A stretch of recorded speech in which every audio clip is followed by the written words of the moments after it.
Hello అండి, welcome to pocket crypto Telugu channel. ముందుగా top 5 crypto currencies యొక్క ప్రైసెస్ ఇక్కడ గమనించగలరు. మీరు గమనించినట్లయితే గత 24 గంటల్లో ఎథీరియం ఎక్కువగా లాభపడింది మరియు BNB అండ్ XRP అనేవి స్వల్పంగా నష్టపోయాయి.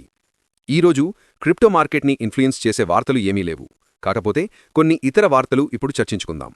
వాటిలో ముందుగా జపాన్ ప్రభుత్వం బిట్కాయిన్ మైనింగ్ను అధికారికంగా ప్రారంభించింది. ప్రభుత్వం మద్దతు ఇవ్వటం వల్ల బిట్కాయిన్ మైనింగ్ అనేది ప్రభుత్వ ప్రాజెక్టుగా మారింది. కొత్తగా ఏర్పడిన 4.5 మెగావాట్ ప్రాజెక్ట్ ఎనర్జీ ప్లాన్లో అధికంగా మిగిలిపోయిన విద్యుత్తును బిట్కాయిన్ మైనింగ్కు ఉపయోగించుకోనుంది. దీని ద్వారా ప్రపంచంలో ప్రభుత్వ మద్దతుతో బిట్కాయిన్ మైనింగ్ చేస్తున్న కొన్ని దేశాల్లో జపాన్ కూడా చేరింది. తర్వాత హైపర్ లిక్విడ్ అనే డెసెంట్రలైజ్డ్ ఎక్స్చేంజ్ ప్రధానంగా పర్పెచువల్ ఫ్యూచర్స్ ట్రేడింగ్కి ప్రసిద్ధి పొందింది. ఇది ప్రస్తుతం హైపర్ కోర్ టెస్ట్నెట్పై ఒక కొత్త బారోయింగ్ మరియు లెండింగ్ మాడ్యూల్ను పరీక్షిస్తోంది. దీని ద్వారా వినియోగదారులు USDC మరియు ఇతర డిజిటల్ అసెట్లను డిపాజిట్ చేసి లోన్ తీసుకునే అవకాశాన్ని పొందుతారు.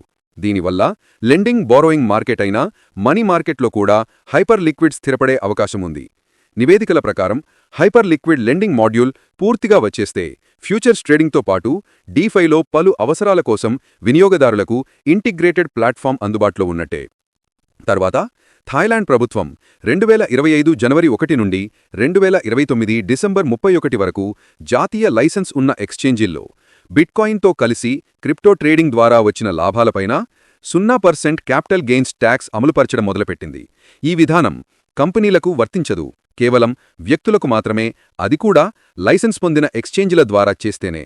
ఈ విధానం క్రిప్టో పెట్టుబడిదారులకు ఆకర్షణీయంగా ఉండి థాయిలాండ్ని డిజిటల్ ఆర్థిక కేంద్రంగా మార్చేందుకు ఉపయోగపడుతుంది. తరువాత మాస్టర్ కార్డ్, మెటామాస్క్ కలిసి ఒక కొత్త క్రిప్టో పేమెంట్ కార్డును ప్రారంభించారు.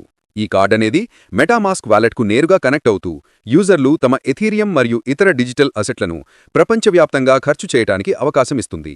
ఈ కార్డ్ అనేది వాలెట్ యూజర్లకు తాము సొంతంగా తమ క్రిప్టో నిధులపై పూర్తి నియంత్రణ కల్పించి ట్రాన్సాక్షన్ సమయంలోనే టోకన్లను ఫియట్ కరెన్సీకి మార్చి ఉపయోగించుకునే సౌలభ్యం కల్పిస్తుంది. ప్రస్తుతం ఈ కార్డ్ కొన్ని ప్రత్యేక ప్రాంతాల్లో మాత్రమే అందుబాటులో ఉంది మరియు యాపిల్ పే, గూగుల్ పే వంటి మొబైల్ పేమెంట్ సిస్టమ్స్తో కూడా అనుసంధానించవచ్చు. చివరగా చైనా ప్రభుత్వం ముఖ్యంగా దేశ ఆర్థిక సహాయంతో నిర్మిస్తున్న అన్ని డేటా సెంటర్లలో వినియోగించే AI చిప్స్లు స్వదేశీ తయారీ చిప్పులుగా ఉండాలి. వీటికి ముఖ్యంగా ఎన్విడియా, AMD చిప్పులు వాడకూడదు అని రూల్ తేవటం జరిగింది. ఈ నిషేధం అనేది బైట్ డాన్స్, ఆలీబాబా వంటి దిగ్గజ టెక్ కంపెనీలకు వరంగా మారింది మరియు హువావే వంటి AI చిప్పులను ప్రోత్సహించేందుకు చర్య తీసుకుంది. ఈ నిబంధనలు చైనా యొక్క AI మరియు సూపర్ కంప్యూటింగ్ స్వతంత్రతను పెంపొందించడానికి ఆధారంగా ఉన్నాయి.